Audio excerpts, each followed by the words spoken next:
Hi, welcome to Thursdays at the Museum. I'm Ian Rapnicki with the DIA. I'm excited to introduce today's studio visit. The program today is presented in partnership with the Friends of Asian Arts and Cultures, and it's part of the DIA's Asian Pacific American Heritage Month program series.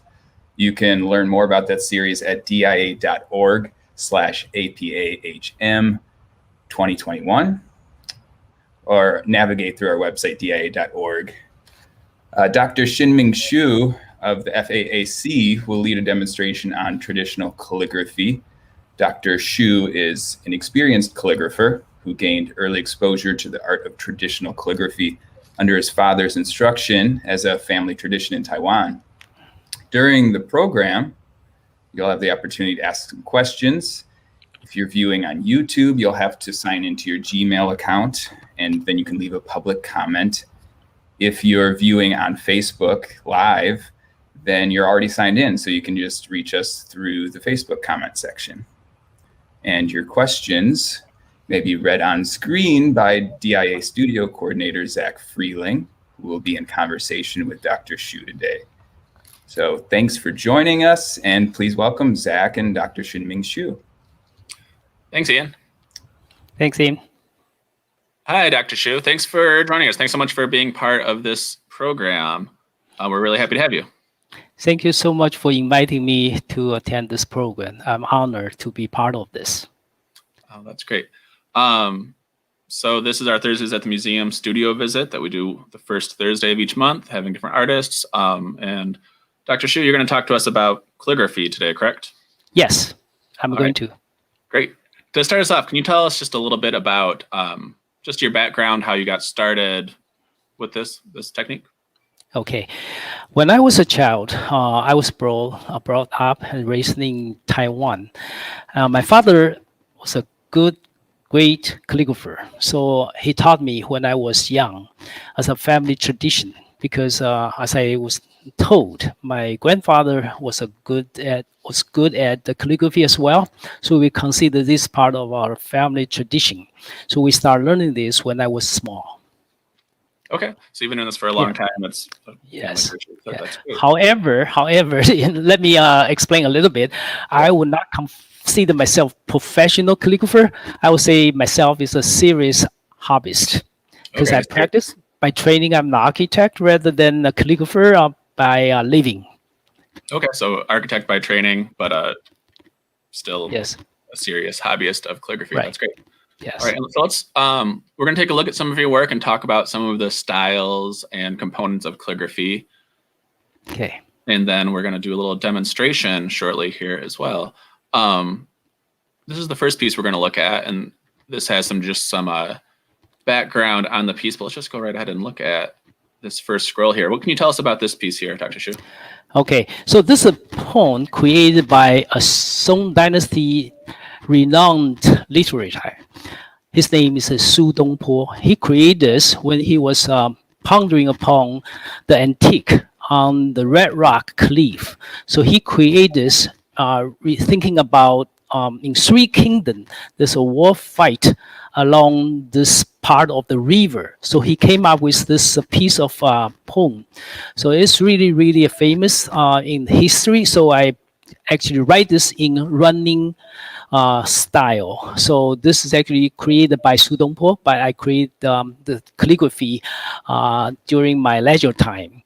So this is actually one of the pieces written in running style, sometimes in Chinese called the 行书. Okay, can you tell us a little bit about the running style? What differentiates that?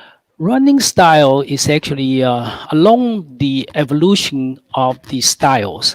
There are several series of changing took place. So the first one came up is called the seal script or seal style, in Chinese called the 篆书. The second one is called the clerical. It's called the 隶书, Li style, and then eventually come into so-called known style, and then so-called the running style. So step by step become running faster. So they get name called the running style, called the 行书, and then the cursive style. Okay, great. Thank you. That's really interesting. Let's look at a few more you gave us all these great photos. These close-ups are really, really incredible. Yeah. I love seeing all the detail in these. Yeah. So this in close up. So this two means red rock cliff. So this is where this poet create, because he was take a trip on this red rock cliff and then thinking about the antique. So he came up with this poem. Okay. Yeah. And you mentioned a little bit, and we saw on the slide here, the 3 components of calligraphy. Can you run us through those real quick? Yes. So 3 components. The first one is core writing. So the major piece about the poem itself. And then after finished writing, we put down something to record what happened, when, who, and how. Read this about this writing. So they call it inscription. Sometimes it's also called epigraph. So the second component. The third one will be the seals. So after finish this piece, we stamp the seals on the piece of work to make it complete. So it's very important to have 3 components, all kind of apply to make it complete. So on this one here, can you point out where those 3 components would be for all the viewers? So all these kind of major 4 vertical scrolls, the largest size of the character, those are the core writing. So on the lower left corner, yeah, that's actually the epigraph. Because depending on the space we have, sometimes the epigraph can be long, sometimes can be brief. And then in addition to the epigraph, then you find out the seal at the corner. So this bring the end to the writing to make it a complete work. Yeah, so this is actually a small piece of epigraph talking about what this writing is about, talking about ruminating on red rock cliff. So this is actually in the certain summertime, and my pen name, Ian, and this seal indicating where my ancestors coming from, and then bear my family name in Xu, so Tongchuan Xu Shi. That's a 4 character. Also kind of worth noting, when we seal the stamp about the rise of the personal private seal is always carved in white line. So this, you can see this Tongchuan Xu Shi, those are, yeah, carved in white line. So that means the recess, when we stamp, the line become white. The rest of the surface make the ink so look red. Okay, so like the negative space is what you mean by the white line that you carved away? Yes, yes. Sometimes it can be opposite, become a red line. But red line will not be used as the private stamp. So that's kind of different. You will see some other work with 2 stamps, and you can tell that's a kind of tradition. Maybe next piece. This is actually called the ledger stamp. Irregular shape, yeah. Yeah, so this is another piece. This is called the couplet. So sometimes we have 2 pieces come together. So normally we put them side by side as a piece of a decoration in the room. So you can see this core writing is the larger size of the character, called the core writing. And on the right side and left side, the smaller size of the character, that's called the inscription. And then you will see the red stamp. Those are the stamp. So you can still read 3 components. Okay. Yeah, that's pretty clear. So you've got the core, which are the large characters, the inscription, the smaller kind of notes on it, and then the stamps, the red. Yes, yes. So stamp can be on the right, can be on the left. When we put stamp other than the left lower corner, we call the ledger stamp. So this is the kind of close up. So this has to do with a sword, because that couplet is talking about a scholar's equipment. It's talking about study, talking about the musical instrument, talking about the fencing sword, and talking about the drinking of wine in the springtime, and talking about, yeah, this is actually means springtime.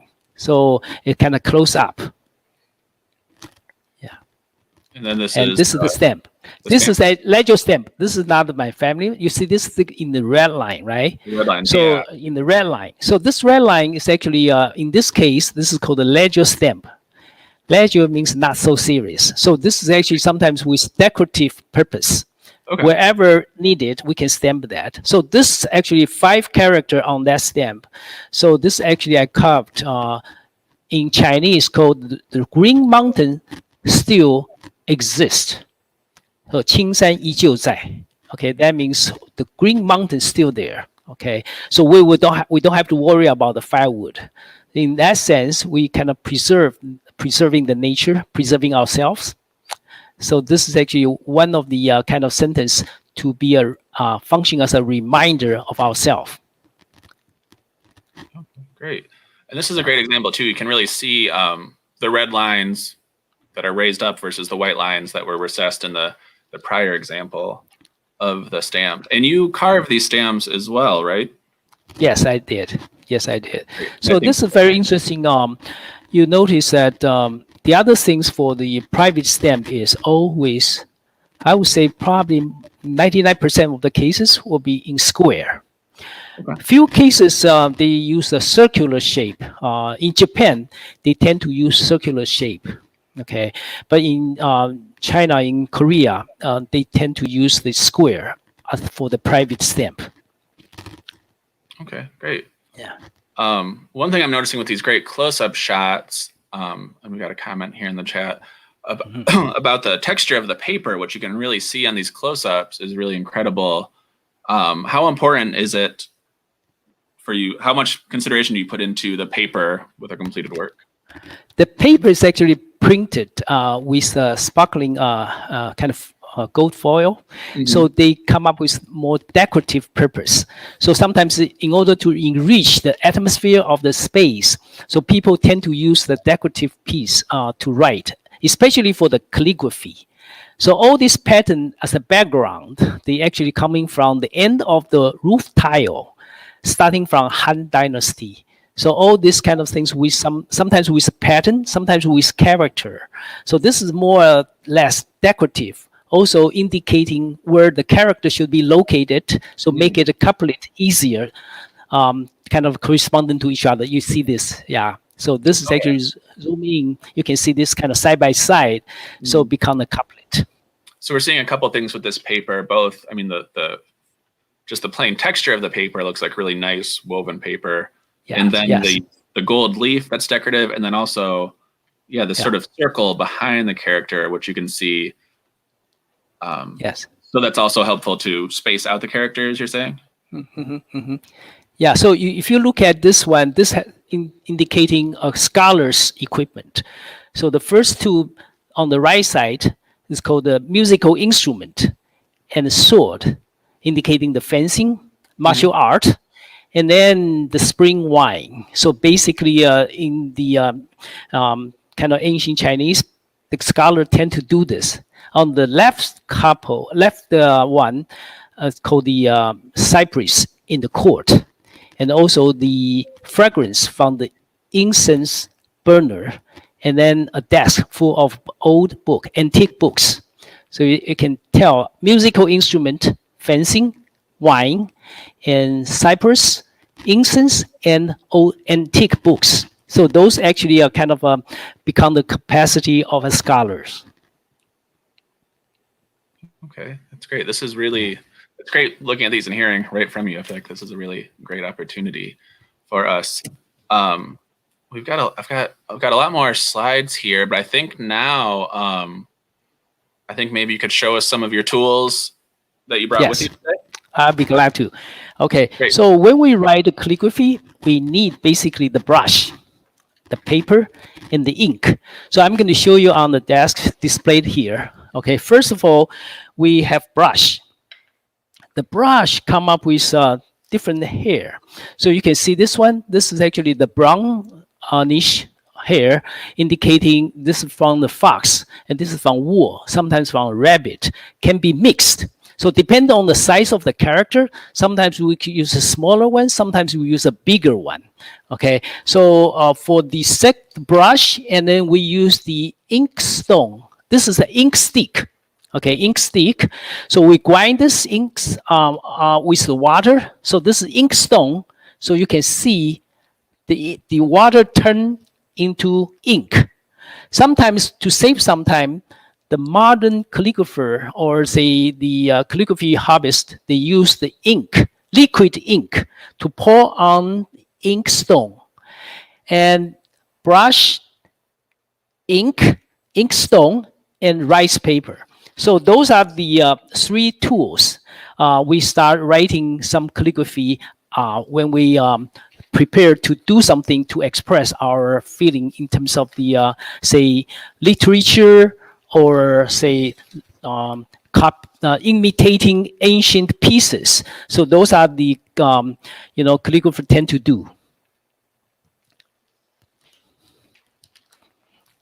That's great. Thanks for showing all that. The tools are so beautiful themselves. It's great to see them up close. A lot of the times we'll see the characters or the scripts or the scrolls and not see all the behind the scenes stuff. And really those tools are, works of art themselves.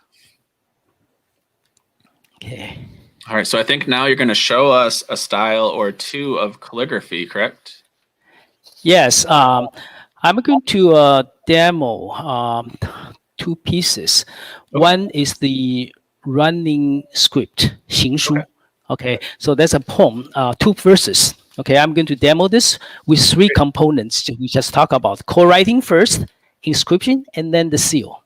Great. Okay. Great.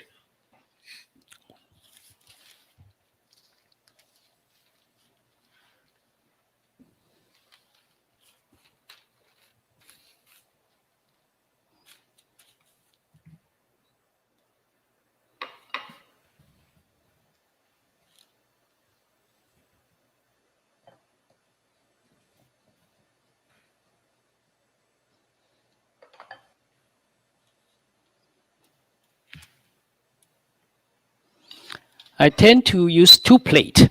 One is the ink, the other one with more water, so I can mix them and control the thickness of the ink.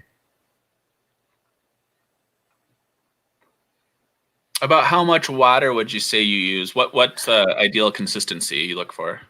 This one actually, we have to kind of try and error in the beginning. Don't put too much ink in the brush. We rather have a dry brush. Sometimes slightly bleeding is fine. Okay, so try and error for this kind of things because we just try a couple times and then we can control the amount of ink and water better. Okay.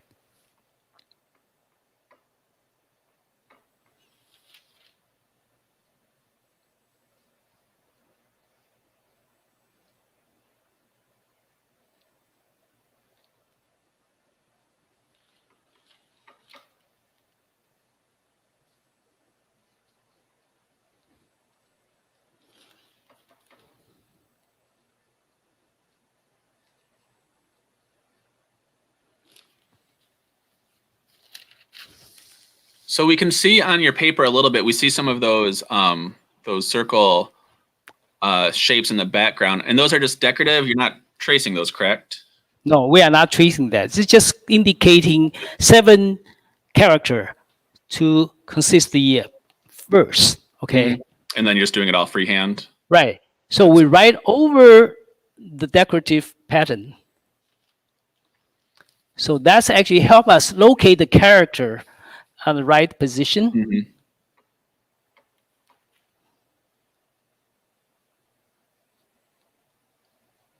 Can you tell us a little bit about what those characters are, that you're writing right now? Okay, so this has to do with the from this one. Okay, 飞花 means flying petals in the springtime, and mimic. So this is mimic. Okay. Okay. Let me finish the sentence, and then because the sequence is kind of different in Chinese. Okay. Okay, I see. Yeah, that's another interesting aspect to this. It's amazing the variation of brush strokes you're getting from just that one brush, from the thick to thin. Right. The variation is very important. We don't want to make it consistent because uniform thickness make it too mechanical. variation is important. So that means the manipulation of the brush should be lift and press, make it different along the way. So to get those variations, lifting and press, you say, so you're either holding Yes. the brush up to just get just that thin tip, or pressing it down to get more of the Thickness. the Yes, thickness, yes, like the- that's exactly right. Okay. Okay.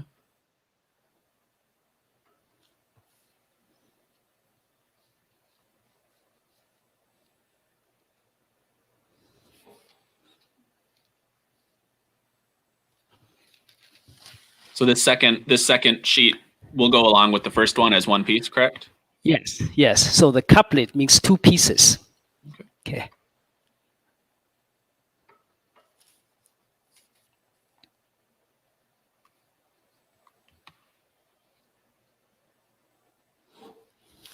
Very nice. It's very relaxing just watching.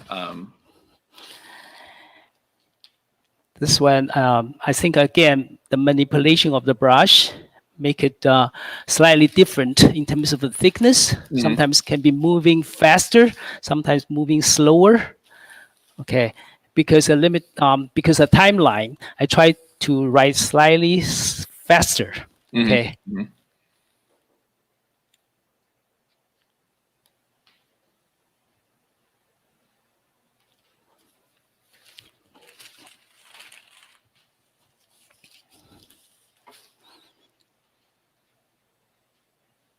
So you said you're going a little bit faster due to the timeline here of this program. You know, we're trying to fit a lot of info into this hour.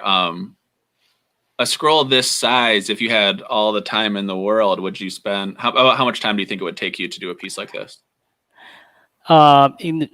Normally, I think probably, I would say probably 20 minutes or so. Okay.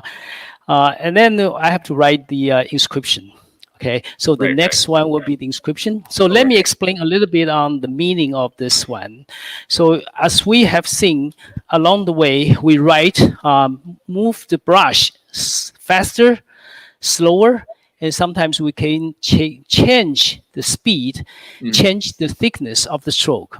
So the first one, as we just talking about the flying petals, showering in the springtime, mimic the snowflakes. The flying petals, showering the springtime, mimicking the snowflakes. Okay, that's really beautiful. so this kind of poetic. The second one, the first is spring, the second is fall. So the fall, this one, Shyu, means the drizzles. The drizzling mountain in the fall inspire new poem. Okay, so this is actually, you can tell for the sun, this is actually the mountain in the fall with the drizzling, then automatically come up with a poem. Okay, so that means the fall mountain, drizzling fall mountain inspire new poems. Okay, so this is the core writing, and I'm going to put the inscription. Okay, so the first inscription on the right has to do with the time. Okay, so I'm going to write the time.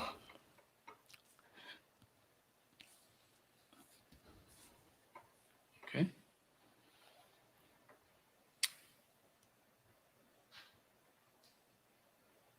Now, when you say time, how specific are you getting, or what measurement of time are you using? Talking about the year and also the season.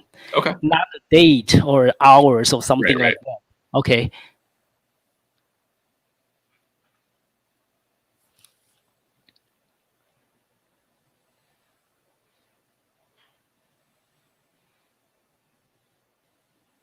That's a really beautiful poem and perfect for this time of year.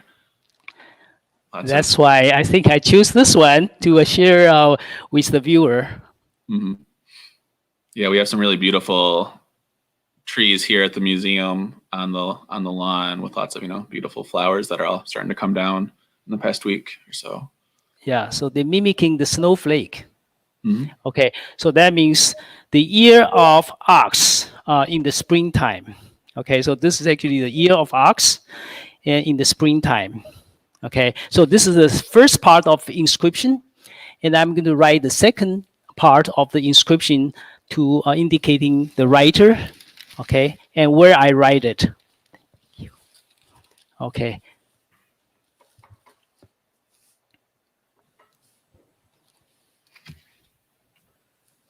Okay, so this one you said it's going to be the writer, which is you, and then where you wrote it. Yes, yes. That's exactly what I'm going to put down to indicate through the inscription. Okay. So I have to look at where to put it. Normally, the right part is on the top, and this one should be lower. Okay. Okay. Again, for where you wrote it, how specific are you getting with that? This one basically depending on how long you want to write. So in this case, I write my name and my father's hometown, my name, and also I write in DIA, Detroit Art Museum. Okay, of course, in this case in Chinese.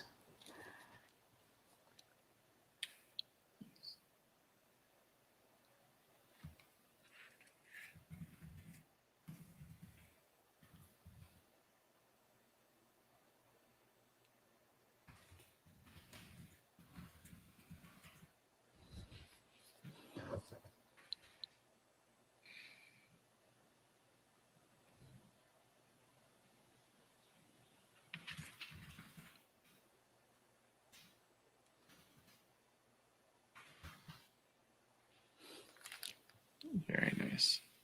And is this the same brush you used on the larger characters, or did you switch brushes? Normally, I switch to a smaller one, but because of time, I use the same one. That's why I have to write slowly because that's such a big brush. So if I write, it may kind of come up together, hard to read. Well, that's really impressive. You can get even finer lines in such small characters, and it's really impressive that you consider what you're doing now as writing slowly. It still seems pretty. Yeah, pretty. this is what. It's kind of fun to do this. You know, Zach, we're talking about the positive side of practicing calligraphy.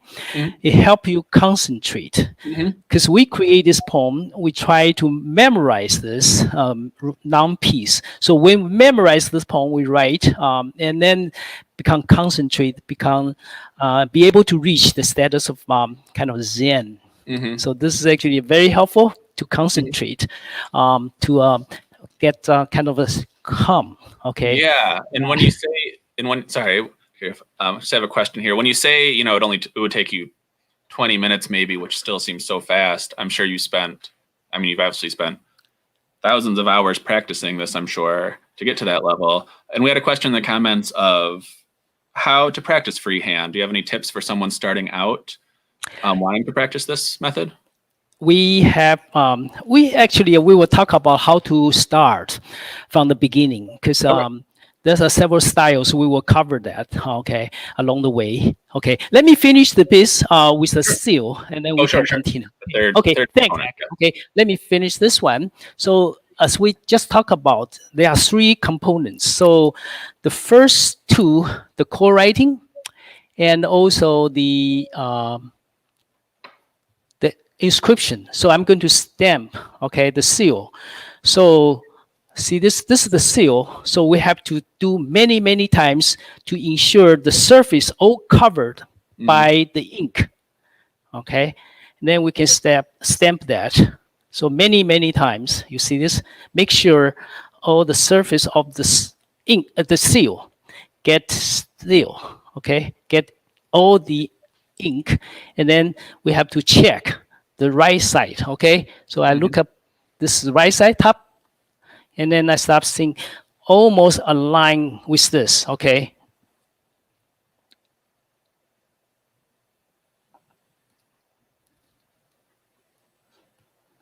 so when we seal, it's kind of serious. We have to make it slowly, firmly, to make the seal readable.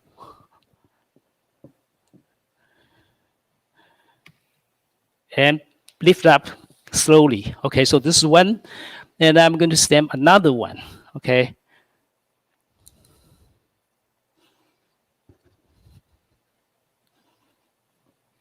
And can you show us a close-up of the seal up in the camera, maybe? Sure. Yeah. Okay, so this is close up, so you can see the line is actually recessed. So when we stamp, the line become white line.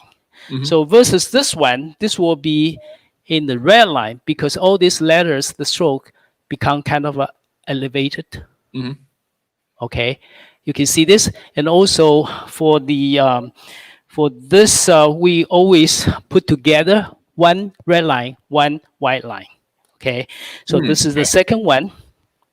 And notice they are of almost identical size. Okay, because that's come together. So you don't want to use different sizes for the stamp. You want to come up with a pair. Okay, so likewise, I do many times of the ink, make sure the surface full of ink. And I can start doing this. Leave a space, okay? Leave a space and then do the second one. See this icon, make sure this is upside. See this? A space between two stamps. Once we leave it, we press firmly several times.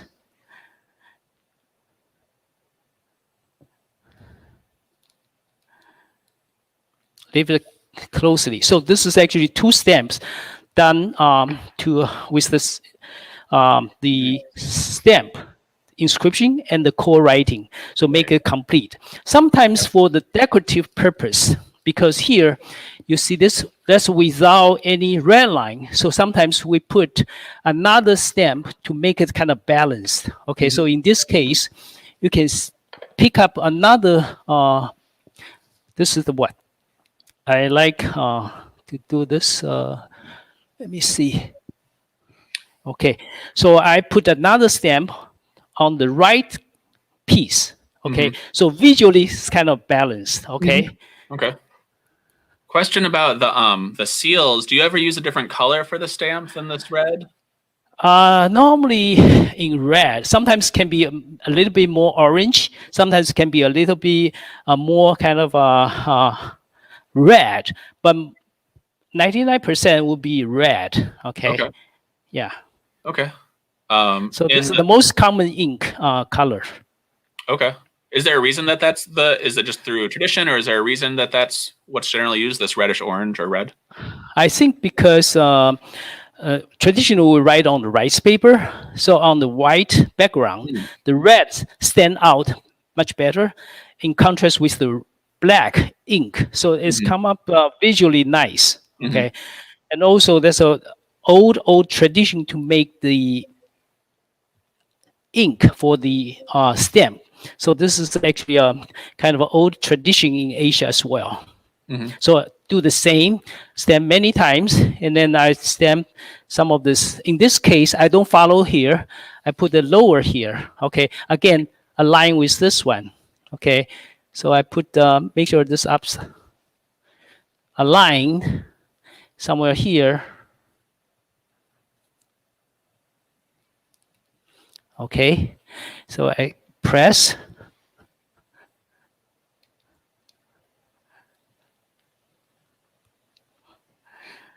And leave it slowly. Okay, so now this is a complete piece, both with the ink and stamp, and also the inscription. So this is done, and I'm going to put on the wall. Okay? Great. Okay, okay.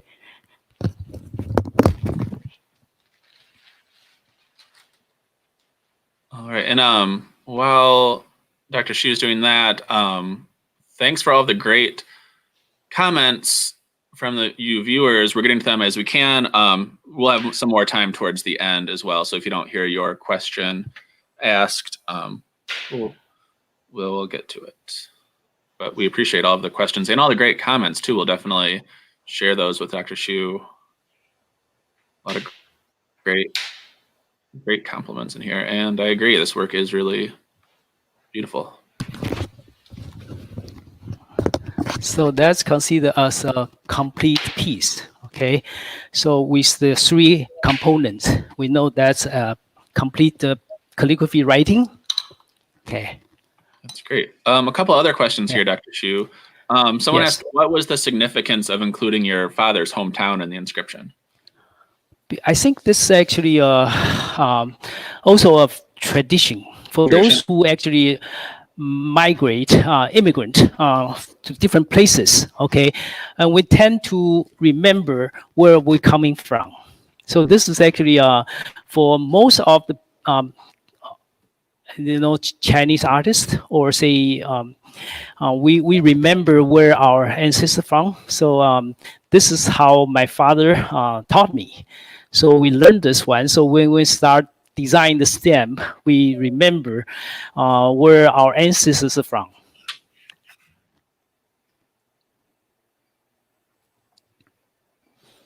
All right, great. Okay. One other question here about, we mentioned earlier that you had training as an architect. Has that enhanced or influenced your calligraphy at all? Very good question, Zach. I think in my view, they are somehow related in a very subtle way. The way I look at the connection between calligraphy and architecture, the book that inspired me a lot is titled Between Silence and Light, written by Louis Kahn. It's a very famous architect.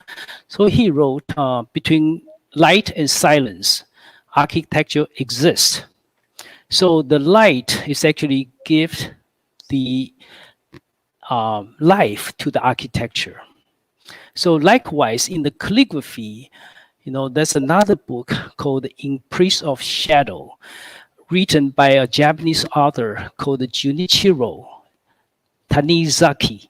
He wrote this book, Impress of Shadows, talking about how this light to dark in the room is actually mingled with calligraphy. So that's from light to dark. That's a progression. That's a progressive value is actually related to the ink. Because earlier we're talking about, you ask, what's the proportion between the ink and water?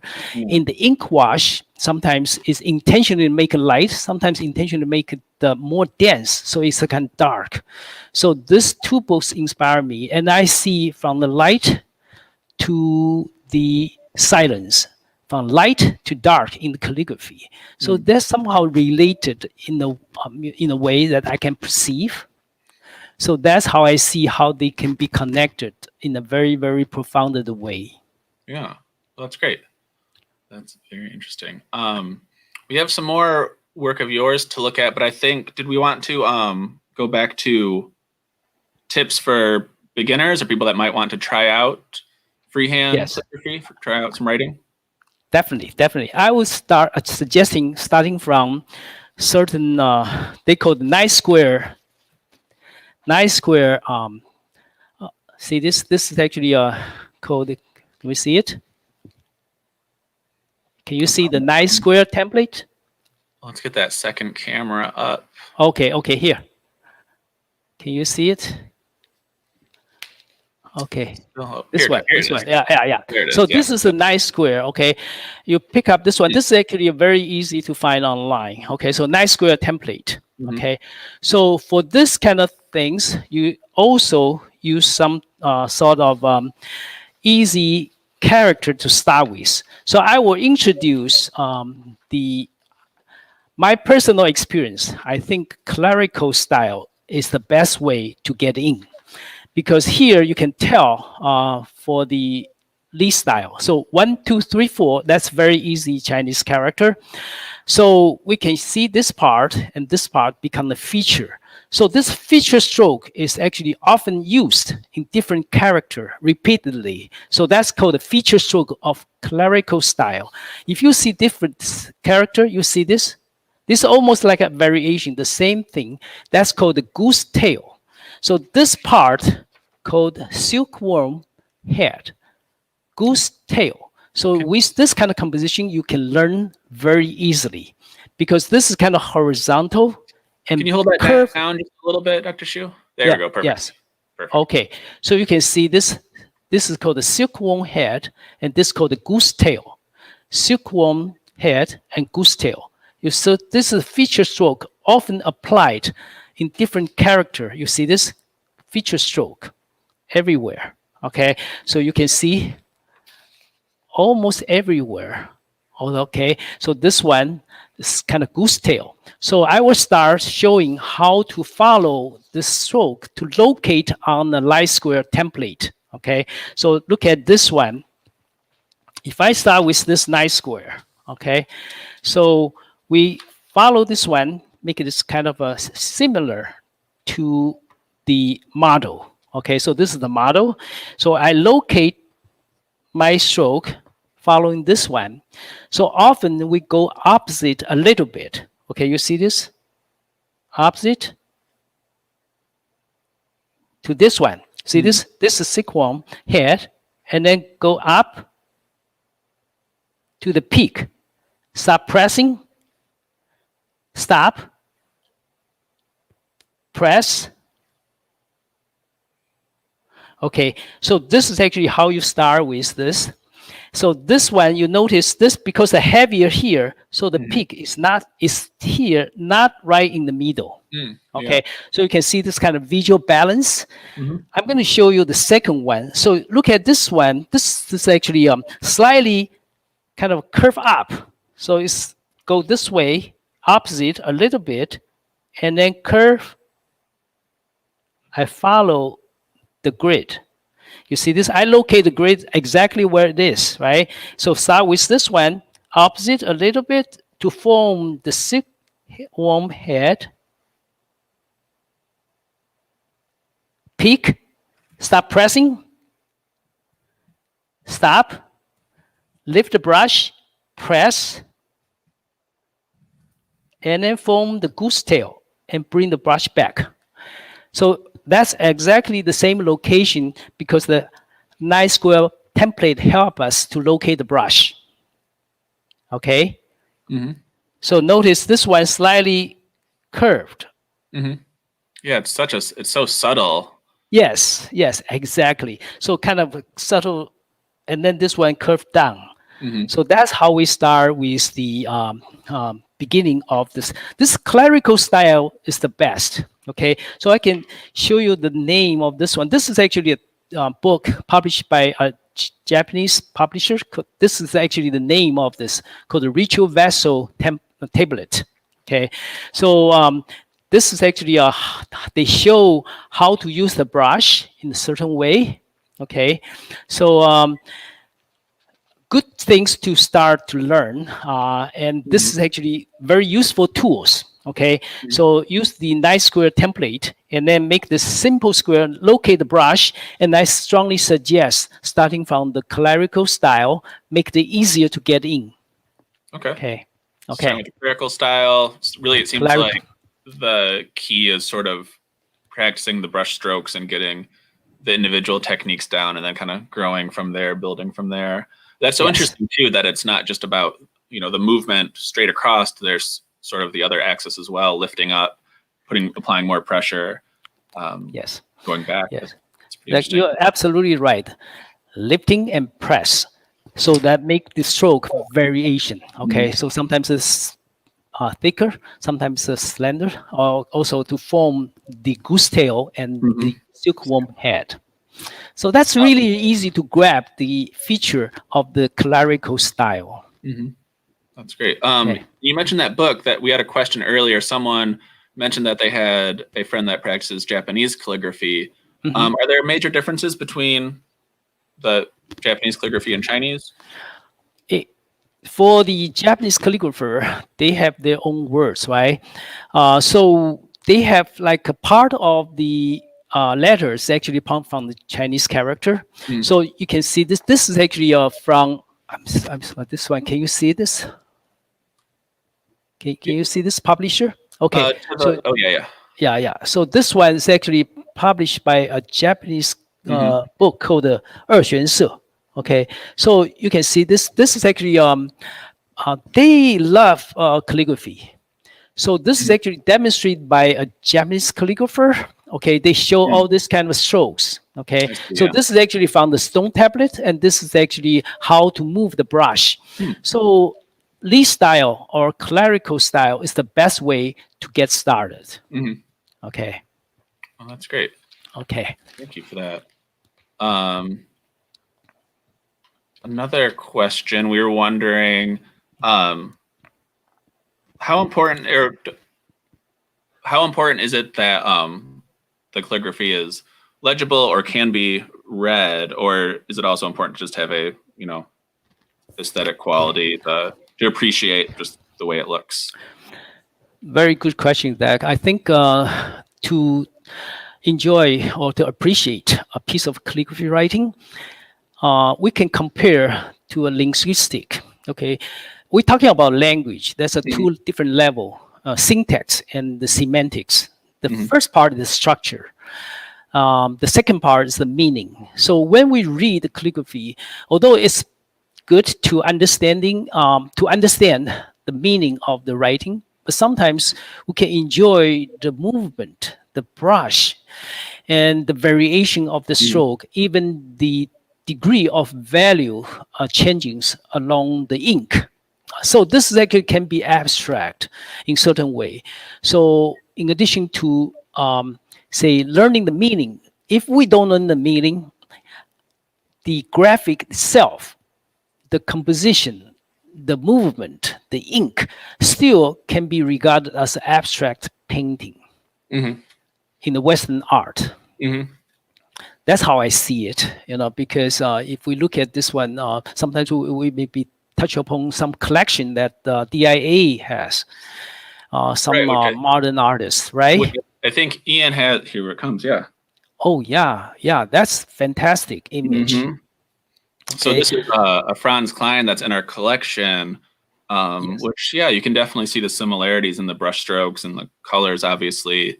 One major change is, this is obviously if you've seen a giant painting, that's probably, 6 feet wide. So it's a little different, a little bigger brush, but definitely you can see the influence there. Right. Yeah, this is a very powerful expression, because when we read this one in modern artists, we have Franz Klein and Robert Motherwell are very influential. In Japanese calligraphy, they also have this Yuichi. He wrote huge character with very abstract, just like a close up. So it's become very abstract. So people see the strengths, the powerfulness of the expressive part of their writing. Even the meaning is becoming secondary. We look at the structure, look at the value, look at the powerfulness of the stroke. I think that's a different way of appreciating the calligraphy work. We have another question here, building off of, we've been talking a bit about the relationship between calligraphy and, more modern painting. We talked about the relationship between calligraphy and architecture. There's a question here about any links between calligraphy and other forms of art, such as music, poetry, or painting, which I guess we talked about poetry, and now painting a bit. So yeah, what about music? Do you see any ties there or connections in your mind? Music, there's a comparison between, say, architecture. They compared architecture as a frozen music.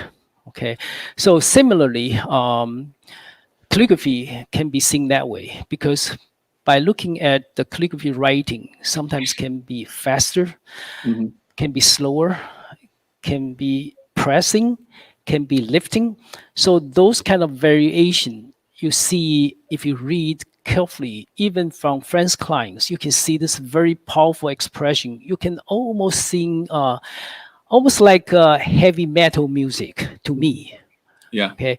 But for the music, rhythmic, the rhythm and the melody can be read. So our group, we call the ink melody. So when we talking about the variation of the movement, variation of the value of the ink, the comparable features, character, is actually, to me, is related. Yeah, that makes a lot of sense. I love these terms, frozen music and the ink melody. That's great. And I definitely can see those connections there for sure. Yeah. I think you might mention Jackson Pollock as well was another of the more modern artists, which here we have a piece from the collection, which Yes. is, not quite the standard, what you expect, or, the more famous style of Jackson Pollock's work with lots of colors and lots of layers. But definitely in this one, I think you can definitely see the ties to his work and also this type of calligraphy style, the brushwork. Yes, very powerful. And also, I think because through his creation of his pieces, Jackson Pollock tend to involve some movement in the motion, right? So when he splashed the ink, that's a lot of kind of performance involved. So I think this can be related to so-called wide cursive in the Chinese calligraphy. In Chinese, we call it 狂草. So all these calligraphers at that time in Tang Dynasty, they involve some performance, writing on a big piece of wall and after a bit drinking. So that's kind of involvement with I wouldn't say it's under the influence of substance, but this is actually, they get in a high kind of then they can start writing all this kind of 狂草, so-called wild cursive. So Jackson Pollock's artwork reminded me of this kind of similarity between these two type of creation process. Yeah, definitely. You can definitely see that. That's really interesting, the wild cursive. Yes. Here's another question, just going back to the music. Do you have a favorite kind of music you listen to, or do you listen to music while you write, while you work? Personally, no, I don't, because I tend to concentrate. Okay, so afterwards, yes, I do. But during the writing, I want to concentrate. I cannot process kind of parallel processing. I don't do that personally, but somebody does that. Okay, Yeah. as far as I know, some of my friends, they write while listening to the music. But I personally don't do that. It's a kind of personal preference. Okay, that makes sense. I think that just from watching you, I've got I have plenty of questions in my head and all these questions in the chat, but watching you work, it was just kind of like, felt kind of like a deer in headlights. It's just so captivating and, relaxing to just watch you work. And there's that focus really comes across. So I could definitely see that. Speaking of those artists, Franz Klein and Jackson Pollock, I wanted to talk a bit about some other calligraphy on display at the museum. Just wanted to make sure to highlight our Robert and Catherine Jacobs Asian Wing, which has been open for about 2.5 years now, I think, since the grand reopening. I just wanted to show here, this is our hallway, and just show a couple examples of calligraphy on display. We have some really nice scrolls, both hung vertically, like we're seeing here, that Dr. Shu's been doing, and also laid out vertically. So here's one that's on display. Can you share anything about this piece or this style with us? Yes, actually, this by reading the writer, this is done by Dong Qichang in Ming Dynasty. You notice this one. This is the front piece. Okay, the front piece right by himself. The rest, the long scroll, is actually he imitate 狂草 cursive. Okay, so he write Zhang Xu.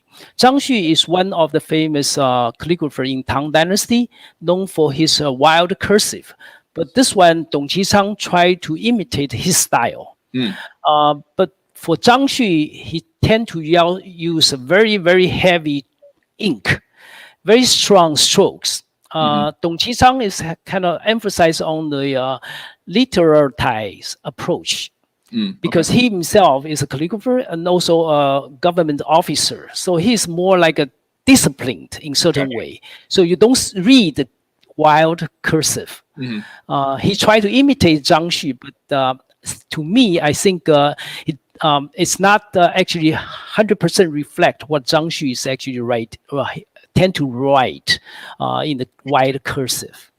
Interesting, yeah. And if you look at the, or I'm looking at the inscription here, it does look like that's done in a very different style than in the core. This looks a lot more formal, a little more restrained, maybe compared to some of the core. Wild cursive. Yes. Yeah. Maybe Zach, I can add another point here. You see so many stamps here, right? Because these stamps might not be done by the calligrapher, because along the history, this piece has been possessed by different people. So all these collector, they tend to make a stamp. So make a note, who has ever owned this piece. So they tend to do this one. The collector make a stamp and then stamp on the piece. So that's along the history, the stamps of the collection become more and more on the pieces of work. Okay. Oh, so that's really those are interesting. stamps, yes. And sometimes go ahead. Oh, sorry. This is just, we see on here quite a few stamps, and this is just a small excerpt. This whole piece is on the DIA's website. You can find it in the collection, and there's just many, many, many pictures of it because it's a really, really long scroll. So this is just a small excerpt from it. Yes. Very long scroll. A few more. And this is the last image we have to look at, which I wanted to include, which this is just a nice, I love the combination of the writing and also the painting at the bottom of the scroll here. Right. This is also done in Ming Dynasty by Shen Zhou. So this is also quite famous. Those are the literate I live around Suzhou. Okay, so this is done by Shen Zhou. Yeah, this one is really something. I mean, they're all really something. Everything is really, really great here.